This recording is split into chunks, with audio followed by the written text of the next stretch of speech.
Baik, sebelumnya Assalamualaikum warahmatullahi wabarakatuh. Waalaikumsalam warahmatullahi Waalaikumsalam warahmatullahi wabarakatuh.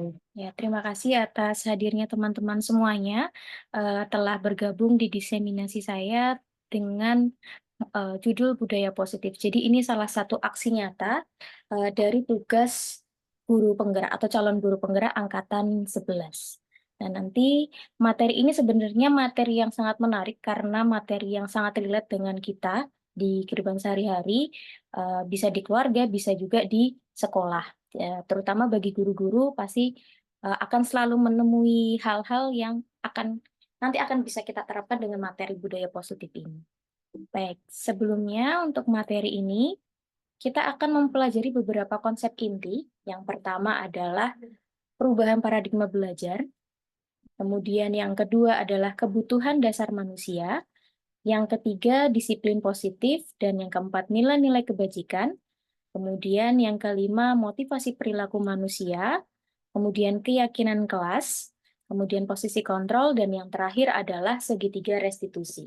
Nah, mungkin di sini dari sebagian teman-teman masih ada yang asing terkait beberapa kata, ya, seperti misalkan restitusi itu seperti apa, kemudian posisi kontrol itu apa. Nanti kita akan bahas satu persatu.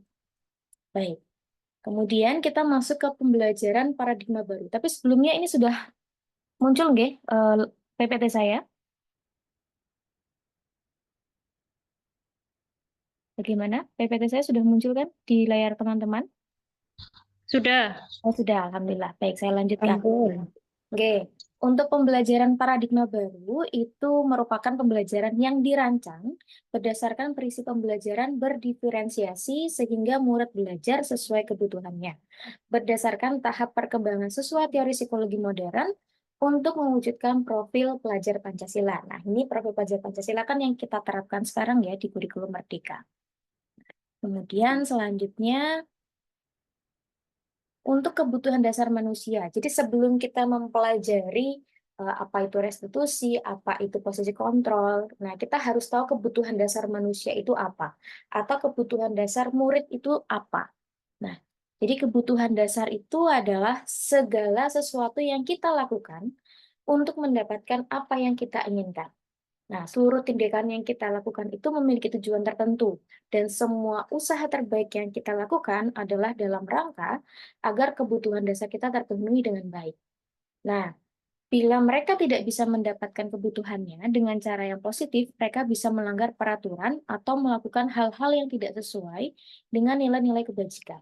Jadi, eh, beberapa anak pasti ada yang melakukan kesalahan, ada yang melakukan pelanggaran, atau misalnya tidak tertib. Nah, itu biasanya kebutuhan dasar manusianya atau kebutuhan dasar murid itu tidak terpenuhi secara maksimal. Nah, kemudian apa sih sebenarnya, apa saja kebutuhan dasar manusia itu? Yang pertama, jadi nanti ada lima kebutuhan dasar manusia. Yang pertama adalah bertahan hidup. Nah, bertahan hidup itu misalkan contohnya makanan, pakaian, tempat tinggal, keamanan, dan kesehatan. Misalkan ada satu kasus, ada satu anak misalkan sebutlah dia Tono namanya. Nah, Tono ini selalu mengambil makanannya Rani misalkan. Nah, ternyata setelah ditelusuri, setelah diajak empat mata dengan Tono, ternyata Tono itu kebutuhan dasar yang berupa bertahan hidupnya itu tidak terpenuhi. Jadi dia ketika melihat Rani kok makanannya enak, kok makanannya variatif, kok aku nggak pernah. Nah, jadi kebutuhan dasarnya Tono itu tidak terpenuhi, makanya dia melakukan istilahnya minta makanannya Rani terus. Jadi seperti itu. Nah, kemudian kebutuhan dasar manusia selanjutnya adalah kasih sayang dan rasa diterima. Contohnya adalah rasa diterima, dipedulikan, berbagi, kerjasama, kemudian menjadi bagian dalam kelompok. Kemudian yang ketiga adalah penguasaan. Kalau penguasaan ini harga diri, keinginan untuk dianggap, memimpin, berprestasi, diakui, dan didengar. Kemudian yang keempat adalah kebebasan. Kebebasan ini mandiri, memiliki pilihan, mencoba hal baru, mampu mengendalikan dirinya. Dan yang terakhir itu adalah kesenangan. Nah, di kesenangan ini otomatis bermain, humor, antusiasme, dan tertawa. Jadi, lima kebutuhan dasar manusia ini kalau tidak terpenuhi secara maksimal, itu nanti yang ada siswa atau misalkan seseorang itu akan melakukan pelanggaran, tidak sesuai dengan norma. Jadi misalkan contohnya tadi yang tono itu tadi, begitu. Nah, kemudian selanjutnya adalah materi disiplin positif. Nah, di sini saya ada pertanyaan buat Bapak Ibu. Kira-kira apa sih yang Bapak Ibu bayangkan ketika mendengar kata disiplin? Kira-kira apa? Ada yang mau menjawab? Kira-kira kalau disiplin itu kita gimana ya? Apakah kita merasa eh, seperti apa kalau kita sedang mendengar kata disiplin? Kira-kira apa? Ada yang mau? Taat aturan. Taat aturan. Oke, ada lagi yang mau menjawab? Harus taat gitu ya, harus patuh dan lain-lain. Oke. Biasanya kalau kata disiplin itu kita pasti mendengar kata hukuman juga. Jadi kalau kita nggak disiplin pasti dihukum. Terus tadi sudah disampaikan dari Mbak Leli, Bu Leli, jadi kepatuhan, jadi atau taat aturan ya. Jadi kalau tidak kalau disiplin itu pasti hubungan dengan taat aturan. Kemudian tegas. Jadi kalau misalnya disiplin itu pasti harus tegas. Selanjutnya tidak nyaman. Kemudian menakutkan dan yang terakhir adalah galak. Mungkin ada lagi nanti kalau misalnya teman-teman berpikir tentang kata disiplin pasti lebih banyak gambarannya. Tapi ini beberapa gambaran yang saya cantumkan ya. Tapi ternyata disiplin itu tidak seperti ini teman-teman, Bapak Ibu guru. Jadi tidak berupa hukuman, bukan kepatuhan dan lain-lain, tapi lebih tepatnya seperti ini. Jadi disiplin itu berasal dari kata disiplina yang artinya belajar. Oh, ternyata kita selama ini mindsetnya salah. Dikira kita adalah disiplin itu pasti hubungan dengan hukuman. Kemudian disiplin itu pasti dengan ketaatan. Atau misalkan tadi dengan galak atau tegas. Ternyata artinya adalah belajar. Nah, disiplin itu mengacu pada disiplin diri yang memiliki tanggung jawab terhadap apa yang dilakukannya berdasarkan nilai-nilai yang diyakini. Nah, disiplin positif itu merupakan salah satu cara penerapan disiplin yang bertujuan untuk menumbuhkan kesadaran serta memberdayakan murid tanpa imbalan penghargaan, ancaman, atau hukuman. Namanya saja positif berarti hubungan pasti hal-hal yang positif ya, tidak ada hubungan negatif sama sekali. Kemudian, sebagai pendidik, tujuan kita adalah menciptakan murid yang memiliki disiplin diri sehingga mereka berperilaku mengacu pada nilai-nilai kebajikan universal dan memiliki motivasi intrinsik dalam perubahan perilaku ke arah yang lebih baik. Nah, terus apa yang dimaksud nilai-nilai kebajikan universal? Apa yang dimaksud motivasi intrinsik? Sekarang kita bahas ke nilai-nilai kebajikan universal dulu. Nah, untuk nilai-nilai kebajikan universal ini, sebenarnya ada banyak Bapak Ibu Guru.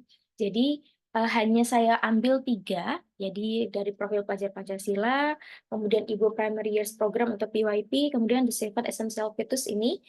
Sebenarnya masih banyak, tapi hanya saya tampilkan 3. Nanti boleh kalau misalnya ada yang tertarik, ada yang mau materinya, bisa saya share. Nah, untuk profil pelajar Pancasila sudah tidak asing lagi, pasti isinya beriman dan bertakwa pada Tuhan Yang Maha Esa dan berakhlak mulia. Kemudian berkebinekaan global, gotong royong, mandiri, kreatif, dan bernalar kritis. Kemudian yang Ibu ada toleransi, rasa hormat, integritas, sampai komitmen. Dan yang The Seven Essential Virtues ini adalah dari empati, suara hati, sampai keadilan. Maksudnya nilai-nilai kebajikan universal ini nanti akan digunakan ketika kita mau membuat keyakinan kelas. Nah, apalagi tuh keyakinan kelas, ternyata banyak hal-hal baru atau kalimat-kalimat atau kata-kata baru ya dari materi ini. Nah, satu persatu dari nilai-nilai kebajikan universal dulu. Jadi nanti setiap anak harus memiliki nilai-nilai kebajikan universal ini. Nah, selanjutnya motivasi perilaku manusia. Tadi saya sudah sampaikan motivasi intrinsik. Jadi motivasi perilaku manusia itu ada 2, ekstrinsik dan intrinsik. Kalau yang intrinsik berarti dalam diri, kalau ekstrinsik berarti di luar. Nah, untuk intrinsik itu berarti untuk menjadi orang yang mereka inginkan dan menghargai diri sendiri dengan nilai-nilai yang mereka percaya. Kalau ekstrinsik berarti untuk menghindari ketidaknyamanan atau hukuman, atau untuk mendapatkan imbalan atau penghargaan dari orang lain. Jadi ada faktor dari orang lain, baik itu hukuman atau imbalan atau penghargaan. Nah, contohnya misalkan ini bisa kita renungkan bersama-sama. Jadi bisa Bapak Ibu jawab, dalam hati saja, tidak perlu disampaikan. Sebagai seorang guru, saat Bapak Ibu hadir mengajar di kelas tepat waktu, motivasi apakah yang mendasari tindakan kita? Apakah motivasi yang pertama, ya, agar tidak ditegur oleh atasan, atau yang kedua, agar mendapatkan pujian dari atasan, atau yang ketiga, ingin menjadi orang yang menghargai waktu, menghargai diri kita sendiri sebagai teladan bagi murid-murid, atau sebagai guru yang akan dicontoh murid-murid. Jadi dari ketiga ini, mana motivasi yang Bapak Ibu guru miliki? Apakah gabungan dari nomor 1 dan 3, atau nomor 2 dan 3, atau semuanya juga bisa, misalkan, atau hanya nomor 3 saja? Kalau nomor 3 saja berarti sudah alhamdulillah, berarti motivasinya memang benar-benar dari dalam diri sendiri. Tapi kalau misalnya masih ada campur tangan dari nomor 1 dan 2, ya mari kita benahi lagi motivasi kita, biar pada saat mengajar itu benar-benar tulus untuk peserta didik atau murid kita, gitu. Nanti bisa direnungkan masing-masing deh, kira-kira motivasi saya apa ya kalau misalkan mengajar di kelas itu tepat waktu. Kemudian, ini yang perlu ditekankan lagi, apa perbedaan dari hukuman, konsekuensi, dan restitusi.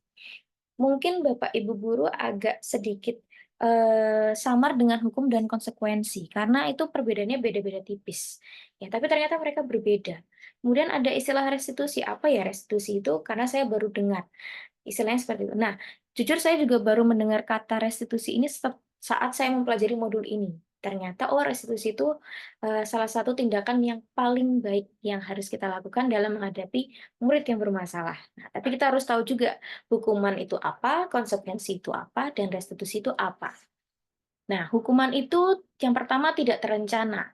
Kemudian murid tidak tahu apa yang akan terjadi atau tidak dilibatkan. Kemudian bersifat satu arah, kemudian yang ketiga berupa hukuman fisik atau psikis. Itu untuk hukuman. Kemudian kalau yang konsekuensi, ya, yang pertama adalah terencana atau disepakati sesuai peraturan. Yang kedua, murid tetap dibuat tidak nyaman. Yang ketiga, sikap guru selalu memonitor murid. Nah, sedangkan untuk yang restitusi, itu proses menciptakan kondisi bagi murid untuk memperbaiki kesalahan dan proses kolaboratif yang mengajarkan murid untuk mencari solusi sendiri. Jadi hukuman dan konsekuensi masih belum melibatkan peserta didik.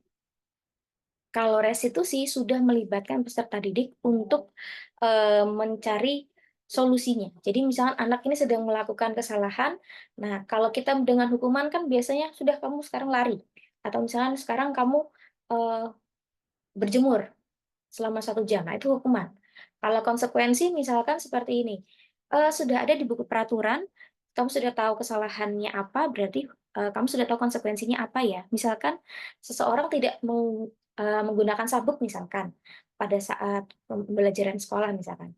Anak tidak menggunakan sabuk, terus karena sudah ada di peraturan harus menggunakan sabuk, nah di situ ada konsekuensinya. Kalau tidak menggunakan sabuk, misalkan disuruh diminta untuk membeli di koperasi, atau misalkan diminta untuk diikat dengan tali rapia dulu, terus nanti pulang sekolah baru beli dan lain, atau tergantung nanti peraturan dari sekolah. Jadi sudah terencana, sudah disepakati sesuai peraturan. Kalau konsekuensi seperti itu. Kalau restitusi, ketika anak tidak menggunakan sabuk, nah anak itu diajak diskusi, ditanyakan kesalahannya apa, kemudian dicari solusinya apa. Jadi guru hanya sebagai fasilitator atau mediator saja. Jadi anak yang mencari solusinya sendiri. Begitu. Jadi hukuman, konsekuensi, restitusi sudah berbeda, ya. Kemudian di sini ada beberapa kasus, nanti Bapak Ibu bisa menjawab, ya. Yang pertama, mencatat 100 kali di dalam buku kalimat, saya tidak akan terlambat lagi. Ya, ini kira-kira hukuman atau konsekuensi? Mungkin ada yang bisa menjawab. Kira-kira hukuman atau konsekuensi?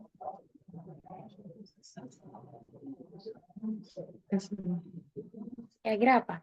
Ya, saya berusaha untuk menjawab nih, Mbak Cep.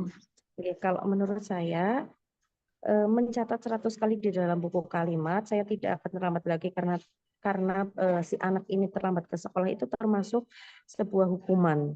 Oke. Karena eh, dengan mencatat 100 kali, apakah anak itu juga akan merasa jera? Yang ada malah dia merasa apa ya, kok harus 100 kali dan segala macam capek gitu ya mungkin dari anaknya. Kemudian juga dari kalimat ini kan menunjukkan bukan apa ya, tidak sesuai dengan ininya. Kalau misalkan terlambat sekolah harusnya ditanya dulu kenapa alasannya terlambat dan segala macam. Tidak langsung dikasih hukuman untuk menulis kalimat, mencatat 100 kata 100 kali gitu ya dalam bentuk kalimat, itu kan juga memberatkan anak seperti itu. Itu menurut saya. Oke, terima kasih Bu Leli. Ini juga ada di chat dari Bu Desmira. Ini jawabannya adalah hukuman. Ya, kita cek kira-kira jawabannya apakah hukuman atau konsekuensi. Tapi tadi Bu Leli sudah menjawab dengan detail, nggih. Memang kalau dilihat sepertinya ini mirip-mirip hukuman, tapi ternyata jawabannya konsekuensi, Bapak Ibu. Ya, karena apa? Karena memang di sini tidak ada apa namanya istilahnya tidak ada hubungannya dengan fisik. Jadi kalau memang hukuman dan konsekuensi itu memang beda-beda tipis, nggih. Jadi memang kita harus lebih jeli lagi apakah ini kira-kira hukuman atau konsekuensi. Mungkin kalau tadi Bu Leli menjawabnya tidak ada pertanyaan sebelumnya dan lain-lain, nggih. Ini memang saya ambil hanya satu kalimat saja, jadi memang Bu Leli mohon maaf. Jadi tidak detail 100% studi kasusnya, nggih. Jadi memang harusnya detail, jadi bisa lebih apa namanya bisa lebih kelihatan ini kira-kira hukuman atau konsekuensi dari awal ceritanya bagaimana gitu. Jadi memang kalau dilihat ini jawabannya adalah konsekuensi. Kenapa? Karena tidak ada tindakan fisiknya gitu. Jadi memang dan ini biasanya sudah ada kesepakatan atau bukan kesepakatan dalam artian sudah terencana, sudah dibuat oleh di buku peraturan begitu. Oke. Mungkin bisa diterima nggih, Bu Leli? Nanti kalau misalkan ada kesalahan saya menjawab bisa disampaikan lagi, bisa ditanggapi lagi, atau dari Bu Desmira juga boleh. Gitu.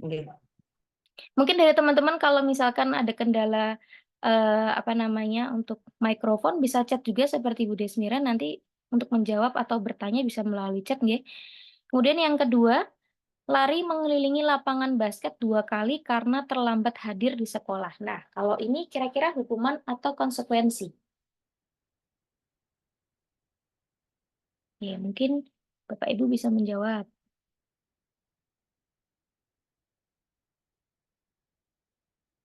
Bagaimana? Ada yang mau menjawab Bapak Ibu?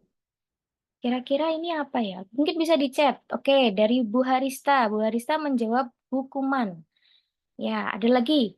Mungkin ini bisa ada. Oke, dari Bu Zahra ada hukuman, kemudian Bu Desmira hukuman. Oke, rata-rata hukuman, nggih.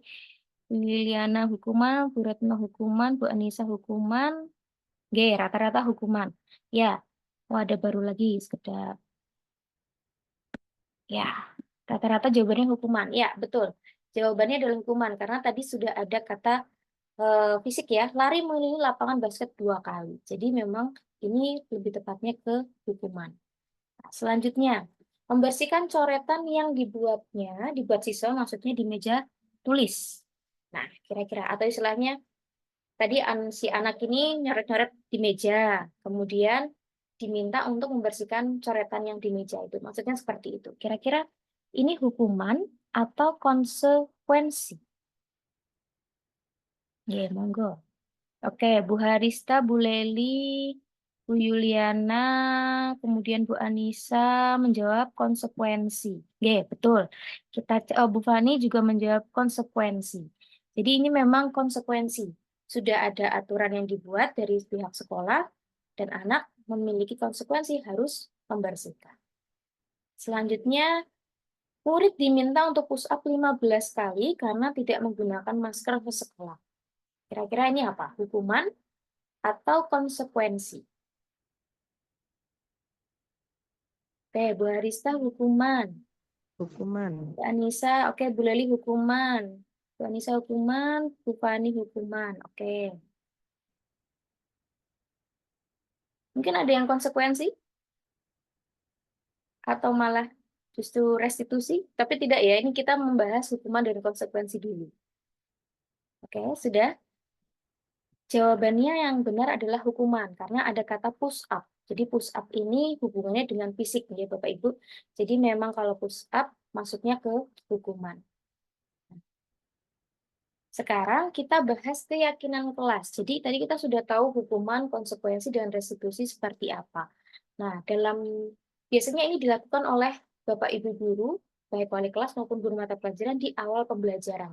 Jadi biasanya guru-guru itu kan membuat kontrak belajar atau peraturan kelas. Nah, sebenarnya yang paling tepat itu membuat keyakinan kelas. Jadi bukan peraturan kelas lagi. Jadi nanti semester depan, monggo Bapak Ibu bisa menerapkan, yuk kita buat keyakinan kelas kita, bukan peraturan kelas lagi, bukan apa namanya tata tertib kelas lagi, bukan, tapi lebih ke keyakinan kelas saja. Itu lebih tepat. Nah, tapi keyakinan kelas itu apa sebenarnya? Jadi pembentukan keyakinan kelas itu yang pertama bersifat abstrak, berupa pernyataan universal, dibuat dalam pernyataan positif, jadi dengan kalimat positif. Jadi tidak boleh ada kata tidak, jangan, dilarang, tidak boleh. Harus positif semua. Kemudian sedikit saja agar mudah diingat, sesuai dengan kondisi kelas dan sekolah sehingga mudah diterapkan. Semua warga atau warga sekolah atau kelas dilibatkan saat membuat keyakinan kelas. Nah, kalau peraturan, itu biasanya yang membuat hanya gurunya, tidak melibatkan siswa. Jadi misalkan saya sebagai wali kelas 10A misalkan. Ya, sekarang kita buat peraturan kelas. Nanti pasti otomatis saya akan membuat tidak boleh menggunakan HP. Yang pertama dengan kalimat negatif, karena tidak ada kata tidak. Kemudian itu hanya dari satu pihak, hanya dari saya saja. Jadi tidak melibatkan peserta didik. Nah, itu kan kurang tepat. Lebih tepatnya ketika kita membuat keyakinan kelas, karena sudah melibatkan peserta didik atau murid. Nah, contohnya, setiap anggota kelas perlu saling menghargai. Nah, menghargai ini saya tebalkan kenapa? Karena hubungannya dengan nilai-nilai kebajikan universal tadi. Jadi membuat pembentukan keyakinan kelas itu mengacu pada nilai-nilai kebajikan universal tadi. Nah, kemudian yang kedua, kami meyakini bahwa sangat penting untuk menghormati semua orang. Jadi ini adalah salah satu beberapa contoh dalam pembuatan keyakinan kelas. Nah, nanti bisa diterapkan. Atau misalkan sekarang sudah mulai proses pembelajaran, misalkan mau buat keyakinan kelas, nggak masalah, nggak apa-apa. Yang penting tidak ada kata terlambat untuk membuat keyakinan kelas. Gitu Bapak Ibu. Nah, selanjutnya adalah posisi kontrol. Nah, ini nanti akan lebih menarik karena ada beberapa video, jadi nanti Bapak Ibu bisa lebih memahami. Jadi kalau misalnya saya yang ngomong terus nanti pasti akan bosan dan nanti akan saya tampilkan beberapa video terkait posisi kontrol. Nah, posisi kontrol ini sangat menarik juga dipelajari karena ternyata selama ini saya pernah melakukan beberapa posisi kontrol yang kurang tepat. Nah, yang pertama sebagai penghukum, saya pernah melakukan ini. Sebelum mempelajari modul ini, saya pernah melakukan posisi kontrol penghukum, dan itu ternyata salah. Kemudian yang kedua, pembuat merasa bersalah. Ini juga saya pernah melakukan. Mungkin Bapak Ibu Guru juga pernah melakukan guys, secara tidak langsung. Nah, kemudian yang ketiga, itu sebagai teman. Ini juga saya pernah melakukan. Jadi ternyata ketiga ini pernah atau istilahnya kita mungkin tidak pernah mempelajari materinya, tapi secara tidak langsung kita pernah mempraktikkan secara langsung. Kemudian yang keempat adalah pemantau, dan yang kelima adalah manajer. Jadi ada 5, penghukum, pembuat merasa bersalah, teman, pemantau, dan manajer. Oke, nanti mungkin Bapak Ibu bisa menilai diri sendiri, saya pernah melakukan ini enggak ya? Atau saya kayaknya saya sering melakukan ini. Nah, nanti kita pelajari kira-kira yang bagus yang mana, yang harus dihindari yang mana. Nah, di sini ada kasus, yaitu siswa tidak menggunakan atribut lengkap saat upacara bendera. Nah, di sini yang kasus pertama, anak diminta hormat pada bendera selama 1 jam. Menurut Bapak Ibu, kira-kira dengan posisi kontrol apa yang sesuai dengan kasus ini? Jadi, apakah penghukum, ataukah pembuat merasa bersalah, atau teman? Yang keempat itu pemantau atau manajer. Kira-kira apa? Hormat pada bendera selama 1 jam. Penghukum. Oke, Bu Anis menjawab penghukum. Bu Yuliana penghukum. Betul. Jadi untuk hormat pada bendera selama 1 jam itu adalah penghukum. Jadi penerapan posisi kontrol penghukum. Dan ini efeknya ternyata luar biasa kalau misalkan kita terapkan terus-menerus kepada anak. Nanti di akhir akan ada salah satu testimoni dari peserta didik, ya, ketika dihukum itu ternyata merasa siswa itu akan menjadi benci kepada gurunya. Nanti Bapak Ibu bisa lihat secara langsung nggih, testimoni dari anak-anak. Nah, jadi kalau penghukum itu memang sebenarnya masih kurang tepat untuk kita terapkan. Kemudian, berapa kali Ibu harus memberitahu kamu selalu saja mengecewakan Ibu. Nah, kira-kira ini apa? Tadi penghukum sudah, berarti tinggal pembuat merasa bersalah, kemudian teman, pemantau, atau manajer, mohon maaf. Oke, Bu Leli pembuat rasa bersalah. Ada lagi pendapat yang lain? Bu Yuliana juga sama, pembuat rasa bersalah. Bu Anissa juga sama. Oke, Bu Anis sama juga ya, pembuat rasa bersalah juga. Mungkin ada yang berbeda. Oke, Bu Arista pembuat rasa bersalah. Ada lagi mungkin yang berbeda pendapatnya.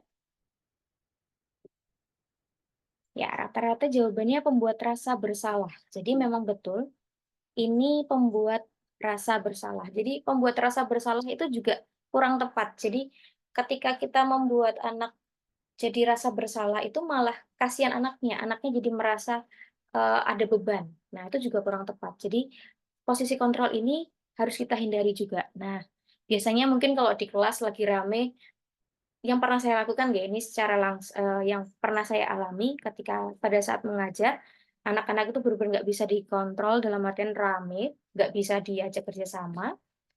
Terus saya akhirnya bilang, kalian itu nggak kasihan po sama ibu, dan lain-lain. Pokoknya membuat anak-anak itu menjadi rasa bersalah. Ternyata setelah saya melakukan hal tersebut juga tidak ada efeknya kepada anak-anak. Jadi anak-anak itu bukannya langsung berubah, tapi malah jadi kesannya tidak nyaman ketika saya melakukan membuat rasa bersalah itu. Jadi memang harus dihindari. Ya, nanti Bapak Ibu guru kalau misalkan pernah melakukan kedua posisi kontrol ini, monggo kita perbaiki agar bisa terhindar dari posisi kontrol ini. Kemudian selanjutnya ini, ayo dong ikuti aturan sekolah. Tolong bantu ibu sekali ini aja. Ya sudah nggak apa-apa. Lain kali jangan sampai berbuat seperti ini lagi ya. Nah, menurut Bapak Ibu guru, tadi kurang teman, kemudian kurang pemantau dan manajer. Kira-kira apa ini? Oke, Bu Anis teman. Ada lagi yang lain? Bu Retno, Bu Yuliana teman juga. Jadi ini memang kesannya tuh kita dekat sama peserta didik atau murid ya. Jadi ini kelemahannya adalah seperti ini. Misalkan ketika saya melakukan tindakan seperti ini kepada salah satu siswa, kemudian ada guru yang lain dengan caranya beliau, ternyata itu tidak mempengaruhi. Jadi itu yang akhirnya membuat timpang. Jadi anak itu hanya patuh dengan saya, tapi tidak patuh dengan guru-guru yang lain. Nah, itu kelemahannya ketika kita menerapkan posisi kontrol sebagai teman. Jadi mungkin pada saat dengan kita berhasil, anak ini bisa patuh dengan kita dalam artian bisa memperbaiki kesalahannya. Tapi ketika sudah berganti guru, gurunya sudah beda, nah itu belum tentu anak itu mau berubah menjadi lebih baik begitu. Jadi ada kelemahannya juga. Nah, selanjutnya kamu sudah melanggar peraturan sekolah, kamu tahu konsekuensinya. Setelah upacara, kamu beli atributnya ke koperasi dan jangan diulangi lagi. Nah, ini berarti kalau nggak antara manajer ya pemantau. Kira-kira apa, Bapak Ibu? Tinggal dua, antara pemantau atau manajer. Oke, Bu Anis manajer. Ada lagi yang lain?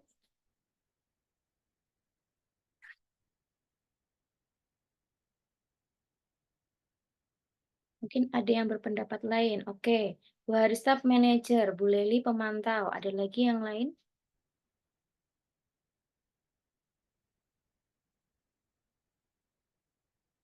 Bu Yuliana pemantau. Oke, ada lagi? Apakah ada lagi atau sudah cukup?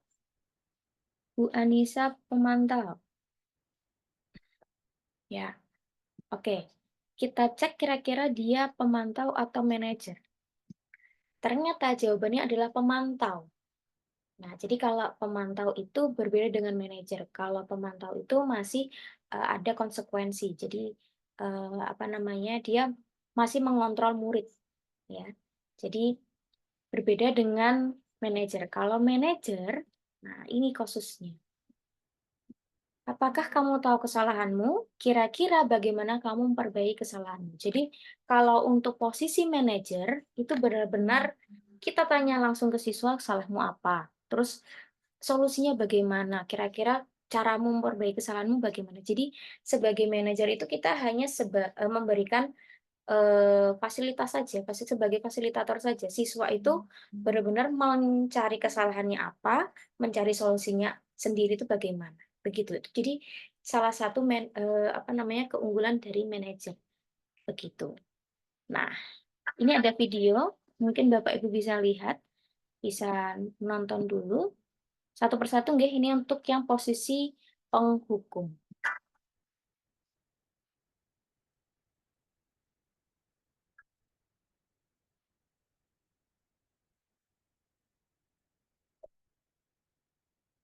Naren,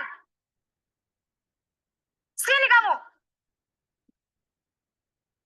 Selamat pagi, Bu. Selalu terlambat. Kamu deh, pasti terlambat. Maaf, Bu. Saya... Apa? Apa coba? Alasan kamu apa lagi? Kapan sih kamu tidak terlambat? Malas sekali ya kamu jadi anak. Saya... Dasar pemalas. Gak kapok-kapok sih kamu. Sudah berapa kali terlambat? Sana, kamu keliling lapangan basket 2 kali. Kenapa saya harus keliling lapangan basket, Bu? Kenapa? Kamu mau lawan ibu? Berani-beraninya jawab. Sudah terlambat, masih berani jawab pula. Sekarang, keliling lapangan basket 5 kali sekalian. Biar kapok. Cepat. Pergi sana ke lapangan basket.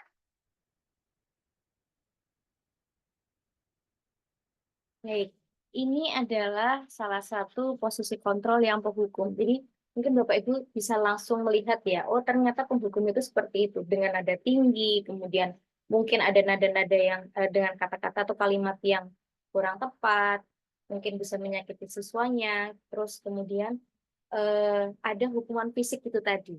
Jadi ini adalah posisi kontrol penghukum yang harus kita hindari, karena yang ada nanti justru malah siswa atau peserta didik itu akan menjadi benci dengan kita, takut dengan kita, tapi dia juga akan menjadi tidak nyaman dengan kita sebagai guru. Padahal kan kita sebagai guru itu harus menjadi orang tua kedua bagi murid-murid kita semua. Gitu. Selanjutnya ini untuk yang posisi pembuat merasa bersalah.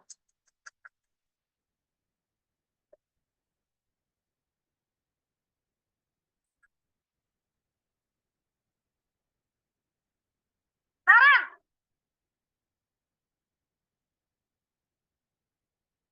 Selamat pagi, Bu. Naren, kamu kenapa terlambat lagi, nak? Ya Tuhan, Naren. Kamu senang ya bikin ibu susah ya? Kalau kamu terlambat lagi, nanti ibu yang ditegur bapak kepala sekolah, nak. Disangka ibu tidak bisa membina kamu. Duh, gimana ini? Maaf, Bu. Duh, Gusti Naren. Naren, kamu suka ya kalau ibu ditegur bapak kepala sekolah? Terus, sekarang ibu harus tulis apa ini di buku absen? Ini kamu sudah sering terlambat loh. Ibu harus apa coba? Maaf, Bu. Maaf sekali. Ya sudah, lain kali jangan bikin ibu susah lagi ya nak ya. Ibu tidak akan kuat lagi kalau kamu begini terus. Bisa jantungan kalau ibu tegur bapak kepala sekolah.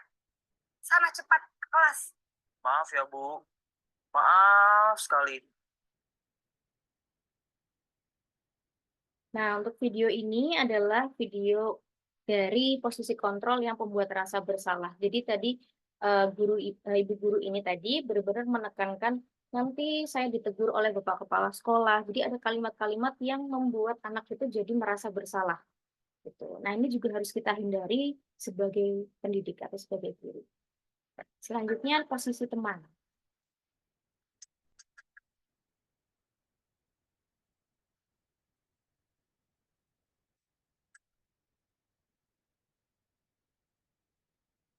Naren,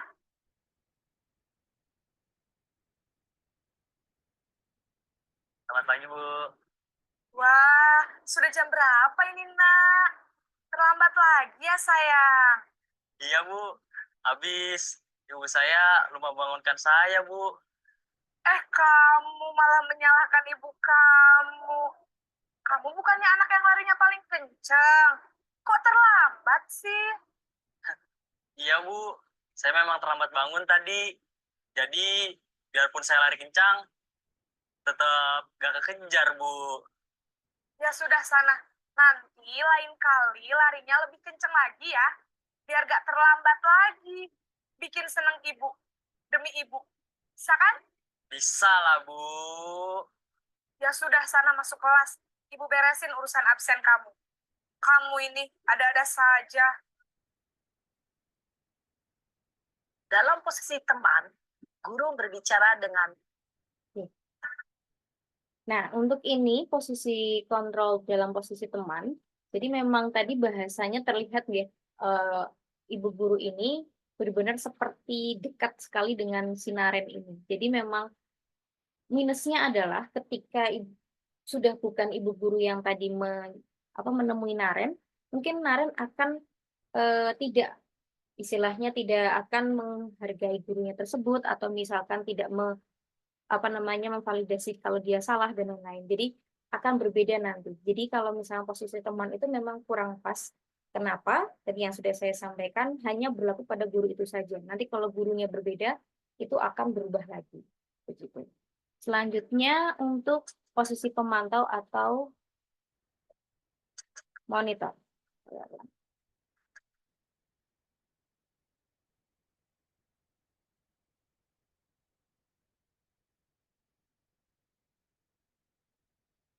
Naren,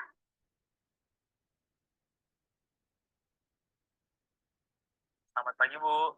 Naren, apa peraturan sekolah kita tentang jam berapa kita harus masuk sekolah, nak?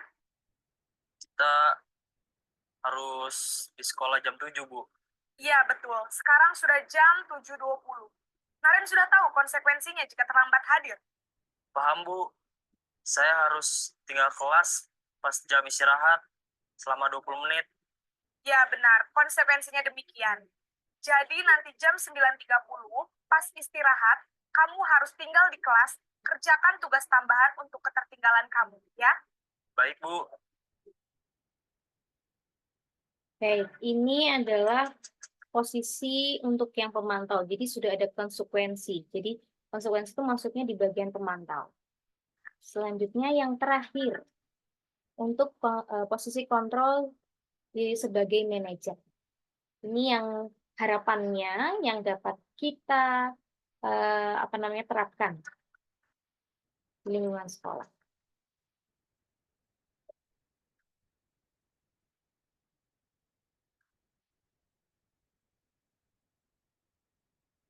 Naren,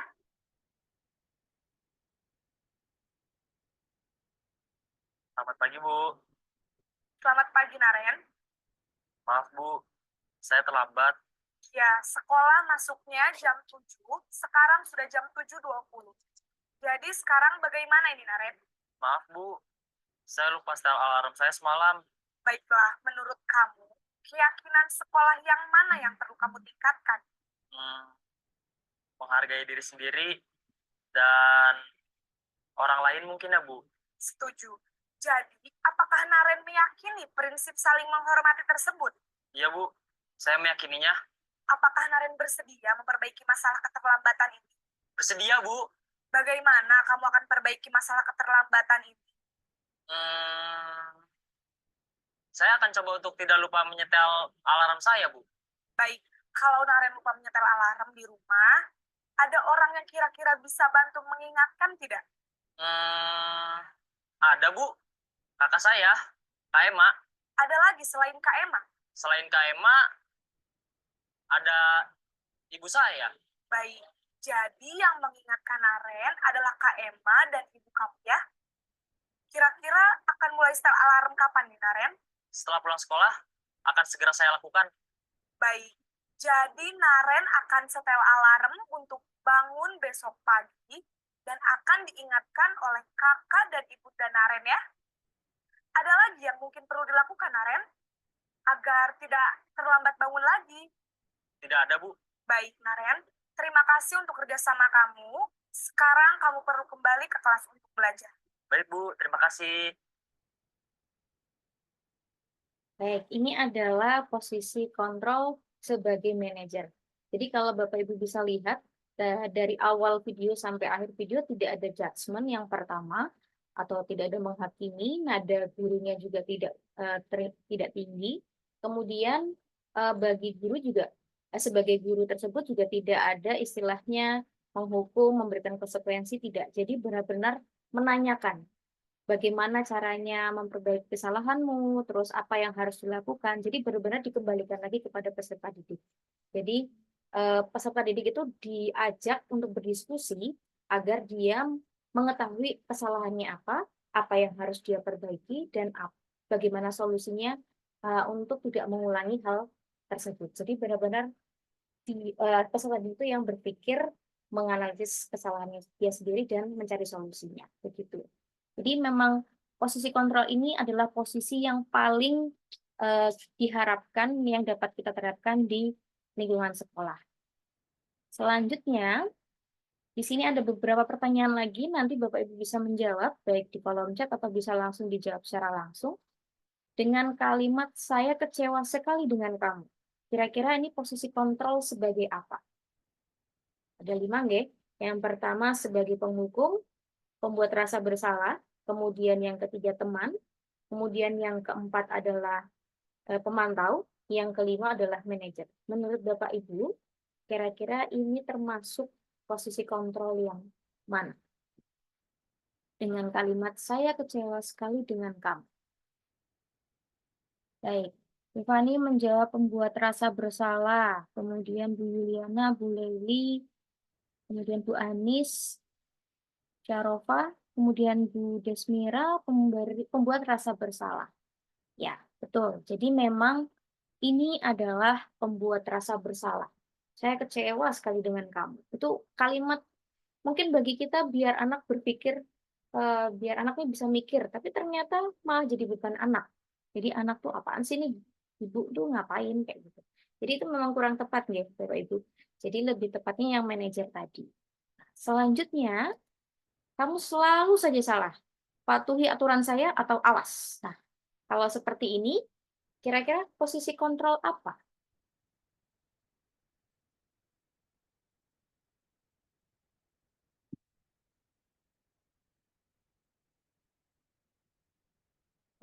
Kira-kira apa?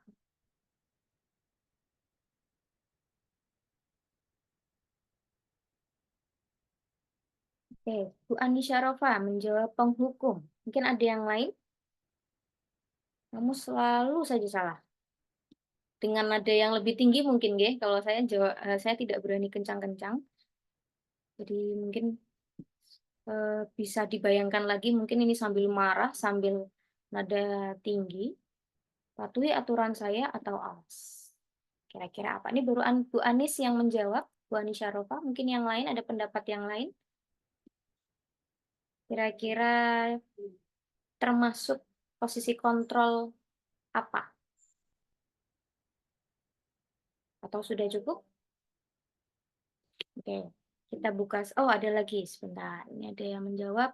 Bu Yuliana sebagai pemantau. Oke. Jawaban yang tepat ini adalah sebentar, penghukum. Jadi, kamu selalu saja salah. Jadi, ini sudah ngejudge. Jadi, benar-benar sudah ngejudge, tidak memberikan kesempatan siswa untuk memberikan penjelasannya. Patuhi aturan saya atau awas. Jadi ada kata-kata awas. Nah, di sini. Di sini yang lebih menekankan penghukum ya. Jadi lebih tepatnya penghukum. Kemudian yang ketiga, apa rencanamu untuk menyelesaikan masalah ini? Nah, kira-kira ini apa, Bapak Ibu? Dari kelima posisi kontrol yang sudah saya sampaikan, kemudian dari penjelasan dari video yang mungkin lebih detail, kira-kira ini posisi kontrol apa ya? Oke, Bu Yuliana, Bu Leli, Bu Anisyarofa menjawab manajer.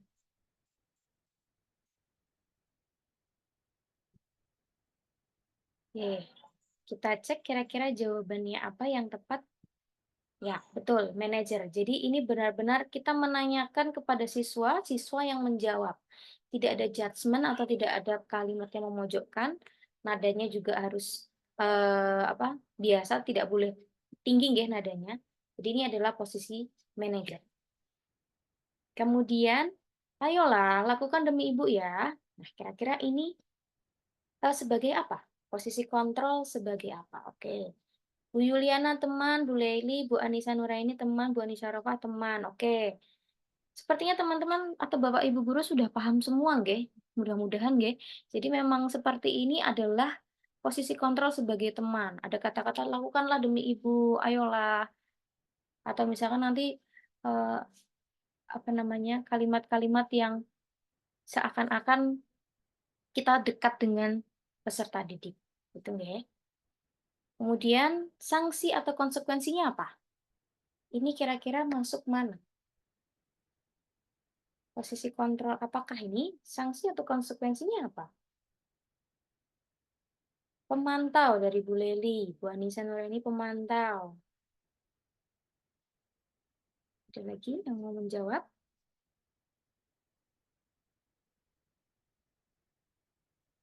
Ya. Jadi kita cek jawabannya adalah pemantau. Ya, jadi sanksi atau konsekuensi, pokoknya kalau ada hubungan dengan konsekuensi itu masih tahap pemantau. Selanjutnya, jadi kita tadi sudah mempelajari yang namanya posisi kontrol. Nah, sekarang kita mempelajari segitiga restitusi. Jadi, sebelumnya kita mempelajari hukuman dan konsekuensi serta restitusi, kemudian posisi kontrol. Posisi kontrol yang paling tepat itu adalah manajer ya. Nah, sebagai manajer itu kita harus melakukan segitiga restitusi. Jadi sudah menjadi manajer masa melakukan hukuman kan tidak pas. Sudah menjadi manajer masa melakukan konsekuensi itu masih belum pas. Jadi yang paling tepat posisi kontrol kita sebagai manajer, kita juga harus melakukan restitusi. Nah, restitusi itu ada langkah-langkahnya, yaitu dengan segitiga restitusi. Nah, segitiga restitusi ini adalah suatu proses dialog yang dijalankan oleh guru agar dapat menghasilkan murid yang mandiri dan bertanggung jawab. Jadi nanti melalui diskusi seperti video yang tadi sebagai manajer. Langkahnya yang pertama adalah menstabilkan identitas dulu, kemudian validasi tindakan yang salah, dan yang terakhir menanyakan keyakinan. Nah, keyakinan ini kita ambil dari keyakinan kelas atau keyakinan sekolah yang telah disepakati dan dibuat secara bersama oleh warga sekolah atau warga kelas. Nah, di situ ada nilai-nilai kebajikan universal. Jadi memang saling berkaitan. Selanjutnya, menstabilkan identitas itu berdasarkan prinsip membuat kesalahan adalah bagian dari proses pembelajaran. Tujuannya untuk mengubah identitas anak dari orang yang gagal karena melakukan kesalahan menjadi orang yang sukses. Jadi menstabilkan identitas itu nggak boleh kita langsung ngejudge siswa, kamu salah ya. Itu nggak boleh. Jadi kita harus menstabilkan anak ini, menstabilkan identitas anak tersebut. Jadi ini beberapa pertanyaan atau pernyataan yang dapat kita sampaikan. Ini bisa dimodifikasi, bisa disesuaikan dengan kondisi. Jadi tidak harus saklek sama seperti ini kalimatnya atau kata-katanya sama persis seperti ini, tidak. Jadi bisa dimodifikasi. Yang pertama, berbuat salah itu tidak apa-apa. Nah, mungkin bisa ditambahin kalimatnya lebih santai lagi, nggak usah salah, berbuat salah sekali itu nggak apa-apa wes kayak gitu. Itu mungkin bisa dimodifikasi, jadi tidak harus sebaku ini gitu Bapak Ibu. Jadi nanti bisa menyesuaikan dengan kondisi. Nah, kemudian tidak ada manusia yang sempurna. Kemudian saya juga pernah melakukan kesalahan seperti itu, kemudian kita bisa menyelesaikan ini, dan yang terakhir nanti apakah kamu sedang menjadi teman yang baik buat dirimu sendiri. Jadi dari kedelapan ini nanti bisa disesuaikan dengan kondisi di lapangan seperti apa, kalimatnya bisa disesuaikan juga. Jadi tidak harus saklek seperti, dan tidak harus kedelapan ini kita tanyakan semua, enggak. Gitu. Jadi nanti bisa kita sesuaikan dengan kondisi di lapangan. Setelah menstabilkan identitas, kita langsung melakukan validasi tindakan yang salah. Jadi berdasarkan prinsip setiap perilaku berupaya memenuhi suatu kebutuhan tertentu. Guru akan bergeser dari pemikiran stimulus respon menjadi proaktif. Nah, di sini pernyataan atau pertanyaan disampaikan dengan nada suara tidak menghakimi atau memojokkan. Nah, misalkan ini beberapa pernyataan dan pertanyaan, G. Padahal kamu bisa melakukan yang lebih buruk dari ini ya. Atau yang kedua, kamu pasti punya alasan mengapa melakukan hal itu. Kemudian yang ketiga, kamu patut bangga pada dirimu sendiri karena kamu telah melindungi sesuatu yang penting buatmu. Yang keempat, kamu boleh mempertahankan sikap itu, tapi kamu harus menambahkan sikap yang baru. Nah, dari beberapa kalimat ini juga bisa disesuaikan dengan kondisi lapangan. Jadi tidak saklek, ya Bapak Ibu bisa disesuaikan. Intinya kita akan melakukan validasi tindakan yang salah terhadap mereka. Selanjutnya yang terakhir ini adalah menanyakan keyakinan. Nah, setiap perilaku saat perilaku telah divalidasi dan identitas telah stabil, maka peserta didik telah siap mengaitkan keyakinannya dengan tindakan yang salah. Jadi misalkan yang pertama, apa yang kita percaya sebagai kelas atau keluarga. Kemudian apa nilai-nilai umum yang kita telah sepakati? Atau apa bayangan kita tentang kelas yang ideal? Atau kamu mau jadi orang yang seperti apa? Nah ini bisa disesuaikan, bisa ditambahkan sesuai dengan keadaan. Ini hanya beberapa contoh saja. Jadi menanyakan keyakinan. Atau bisa juga ditambahkan, apa kira-kira keyakinan kelas yang telah kita sepakati di kelas? Itu juga bisa. Bisa ditambahkan, nanti Bapak Ibu Guru bisa menyesuaikan dengan kondisi di lapangan. Jadi benar-benar ketika segitiga restitusi itu tidak ada penghakiman atau memojokkan, dan dia lebih menanyakan ke siswa secara langsung. Jadi siswa itu diajak berdiskusi bagaimana dia mengakui kesalahannya, kemudian dia caranya memperbaiki kesalahan. Nah, di sini nanti ada kasus, jadi ada dua video lagi, ada dua video nanti. Yang pertama, Verina menyontek saat ujian sedang berlangsung. Yang kedua, Fauzi bermain HP saat proses pembelajaran berlangsung. Nah, ini nanti kita bisa lihat seperti apakah segitiga restitusi itu.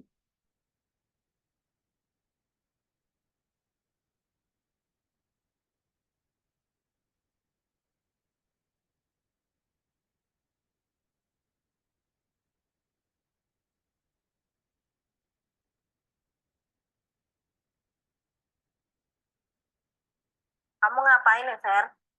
Nyontek tuh mesti. Oh, sekarang nggak usah nyontek. Sekarang kerjakan sendiri. Nanti setelah ini temuin ibu di ruang guru ya. Iya. Oke. Sekarang kerjain sendiri ya. Berusaha dulu. Ini untuk kasus yang pertama. Untuk kasus yang kedua, Baik, ini adalah salah satu contoh dari ikatan kovalen ya, sudah Ibu jelaskan. Ini ada beberapa contohnya.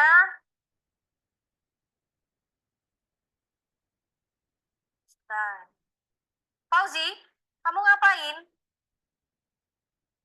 Kan kita sudah punya kesepakatan kelas kan, nggak boleh mainan HP.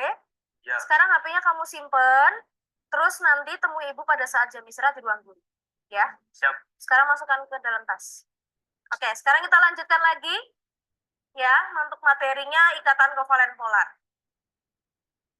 baik, ini adalah kasusnya, nggih Bapak Ibu. Yang pertama tadi Verina menyontek saat pembelajaran, saat ujian. Yang kedua, Fauzi bermain HP di kelas, padahal sudah disepakati. Ya, silakan duduk. Nah, ini adalah tahapan segitiga restitusi yang saya Oke, lakukan. Verina, hari ini kamu pasti tahu kenapa Ibu panggil ke ruang guru hari ini. Tadi kan saya nyontek sama Nana. Itu salah satu kesalahan ya. Padahal sebenarnya kamu nggak pernah nyontek, tapi kenapa hari ini bisa nyontek? Nah, menurut Ibu pun sesekali itu berbuat salah nggak apa-apa, tapi jangan terlalu keseringan karena namanya manusia kan tidak ada yang sempurna ya. Tapi kamu juga harus jelasin kenapa kamu melakukan hal tersebut karena biasanya nggak pernah nih.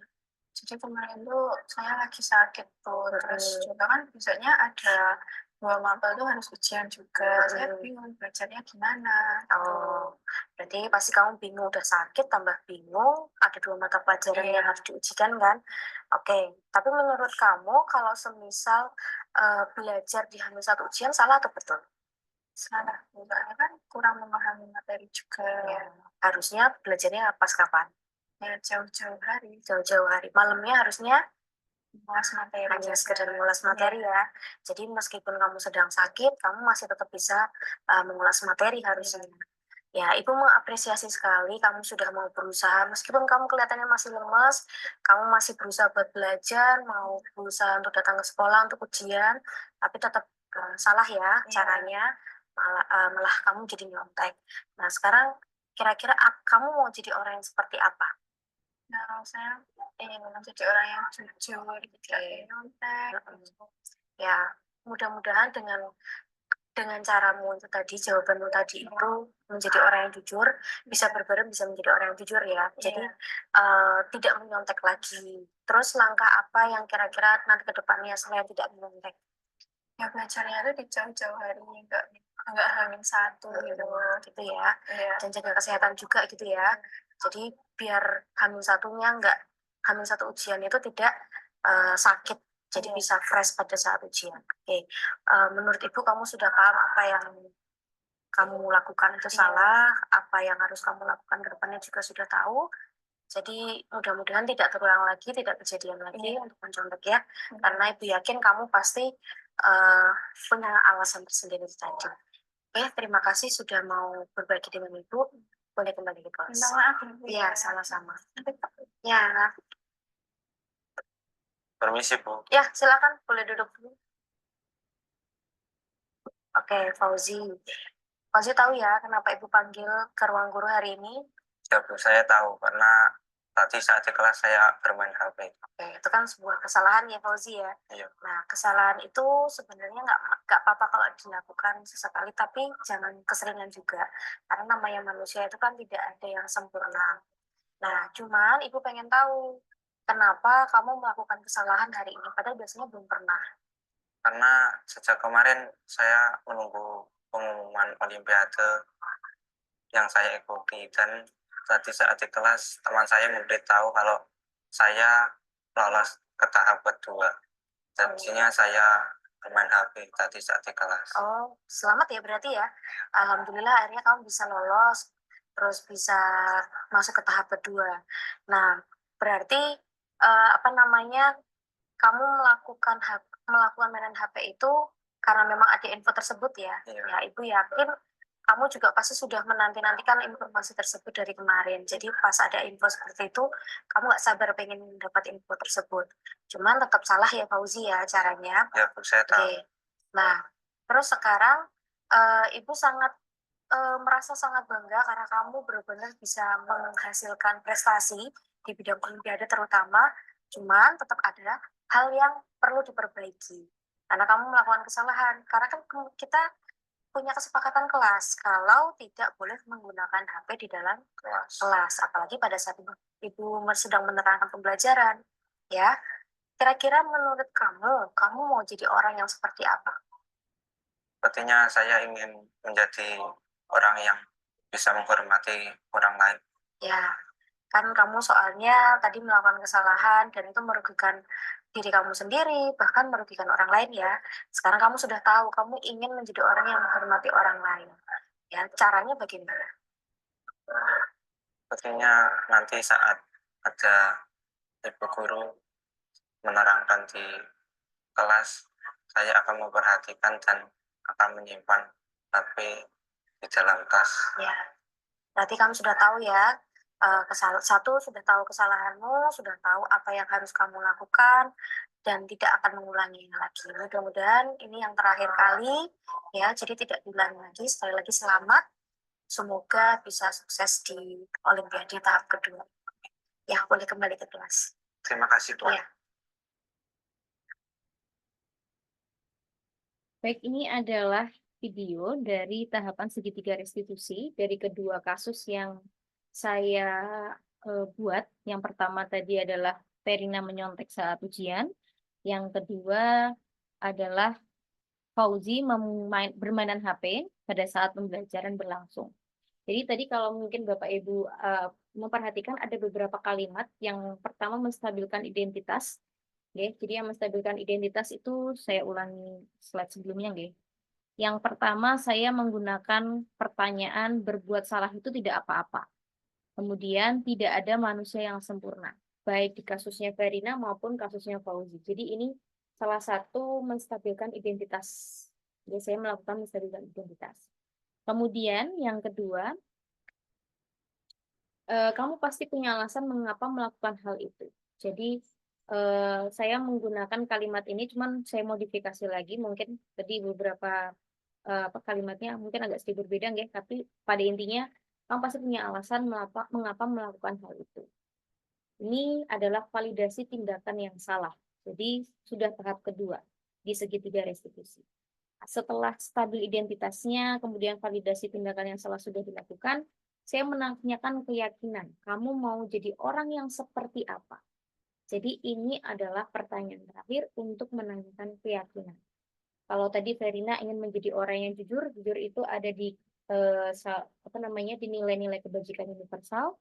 Kalau untuk Fauzi, nilai-nilai kebajikannya yang dia gunakan adalah menghormati orang lain. Jadi ini adalah salah satu maksudnya tahap terakhir di segitiga restitusi di bagian menanyakan keyakinan. Nah, dari kedua video ini saya pun juga menanyakan Ya, silakan testimoni duduk. kepada kedua anak tersebut atau kedua murid tersebut, pada Fauzi maupun Verina.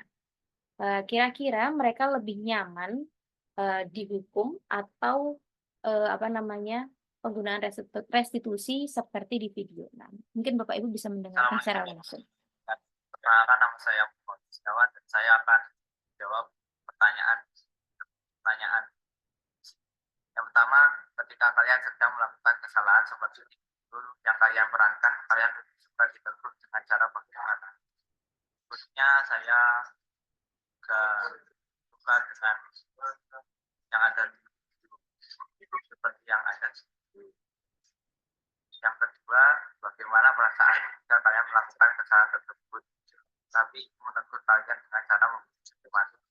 Perasaan saya sepertinya akan sedikit jika diberi hukuman dan juga akan sedikit senang karena tegur karena kesalahan saya. Yang ketiga, bagaimana pendapatku cara ibu menegur kalian yang ada. Pendapat saya tentang menegur itu adalah cara yang bagus untuk menegur murid yang melakukan kesalahan. Dan yang terakhir, yang keempat, apakah cara tersebut perlu diterapkan oleh semua guru atau cara hukumannya saja yang perlu diterapkan agar semua menjadi lebih baik. Sepertinya hukuman itu bisa diterapkan oleh semua guru dan untuk contoh kepada guru-guru yang lainnya. Dan dari saya, wassalamualaikum warahmatullahi wabarakatuh. Oke. Ini salah satu testimoni dari Fauzi sebagai pemeran yang tadi bermainan HP di kelas.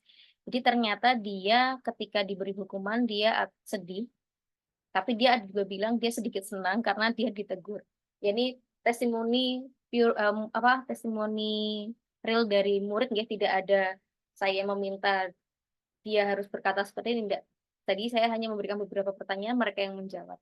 Nah, kemudian tadi di pertanyaan terakhir, apakah perlu diterapkan? Ya, ternyata dari Fauzi perlu diterapkan seperti di video itu. Jadi setiap guru diharapkan bisa menjadi posisi kontrol sebagai manajer dan bisa melakukan tahap segitiga restitusi. Jadi kita sebagai manajer, ya, dalam artian posisi kontrol manajer tidak memberikan hukuman lagi, tidak memberikan konsekuensi lagi, tapi menerapkan restitusi. Yang mana menggunakan segitiga restitusi. Yang pertama, menstabilkan identitas, yang kedua memvalidasi tindakan yang salah, dan yang ketiga adalah menanyakan keyakinan.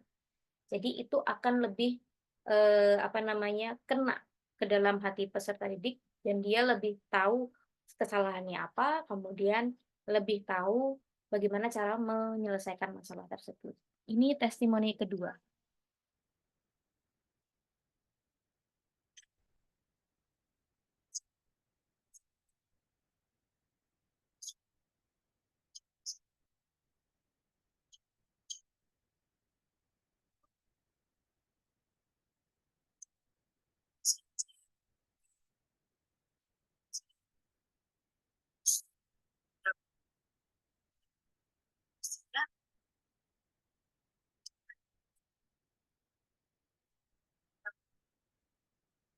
Kalau melakukan kesalahan pasti ada.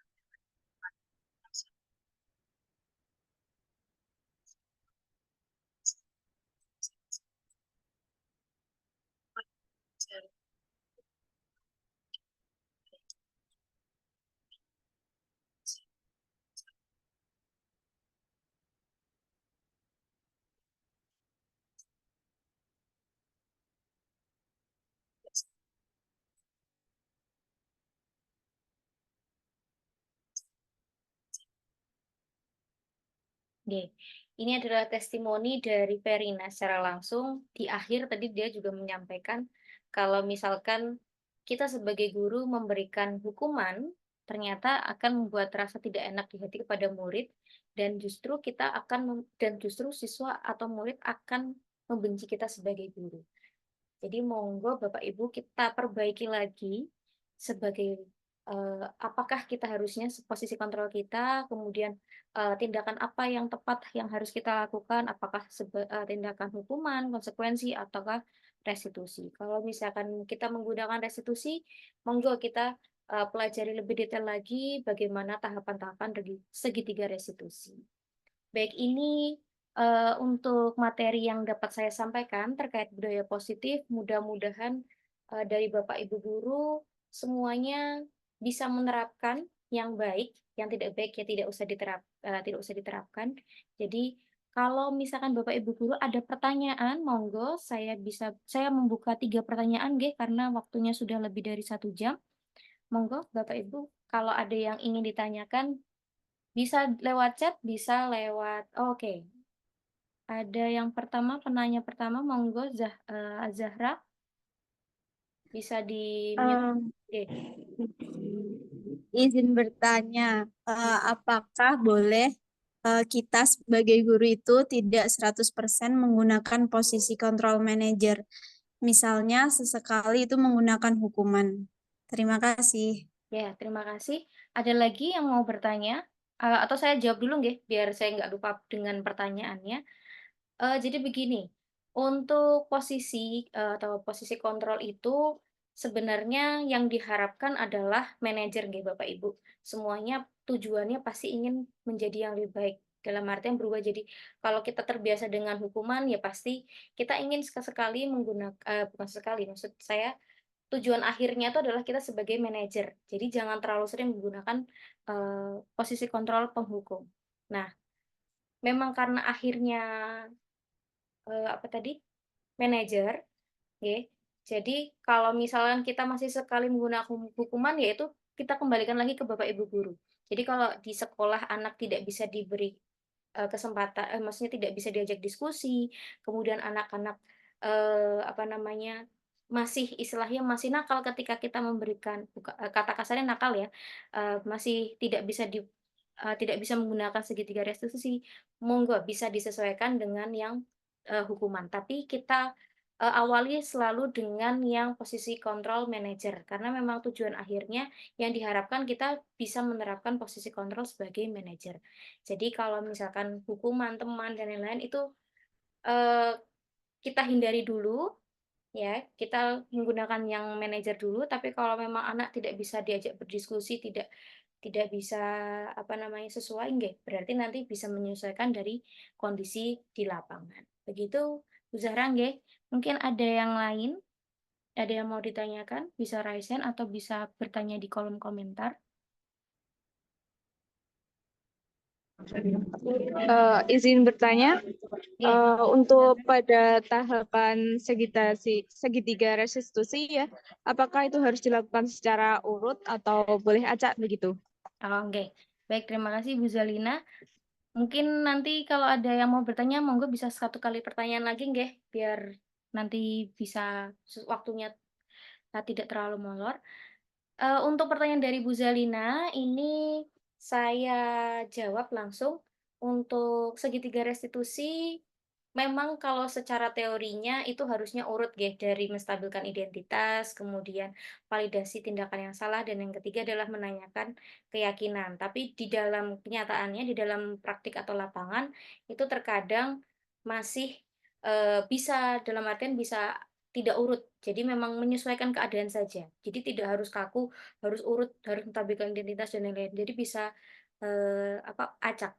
Tapi kalau misalnya lebih bagusnya memang harus urut. Jadi memang, harus berurutan dari stabilkan identitas, kemudian validasi dan menanyakan keyakinan. Tapi biasanya di lapangan dengan teori itu pasti berbeda.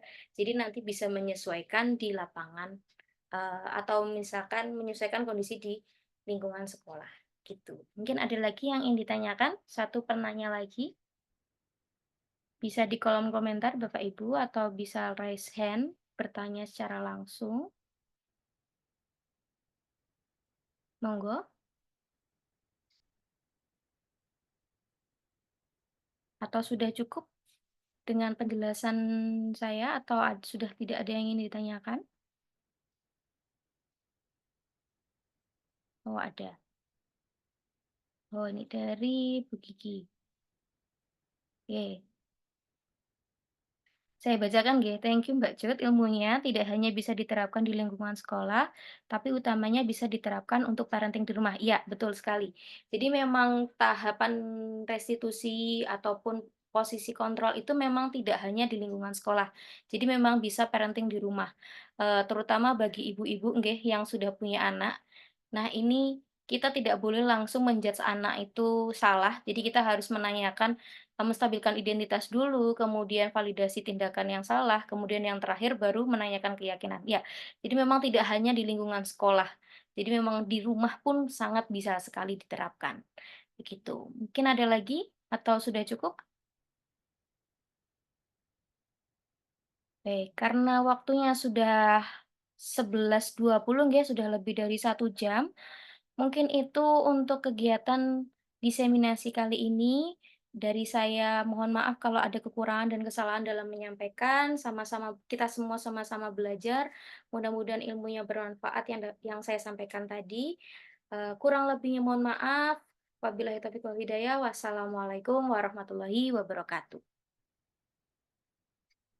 Waalaikumsalam warahmatullahi wabarakatuh. Oke, terima kasih Terima Bapak kasih. Ibu guru semuanya.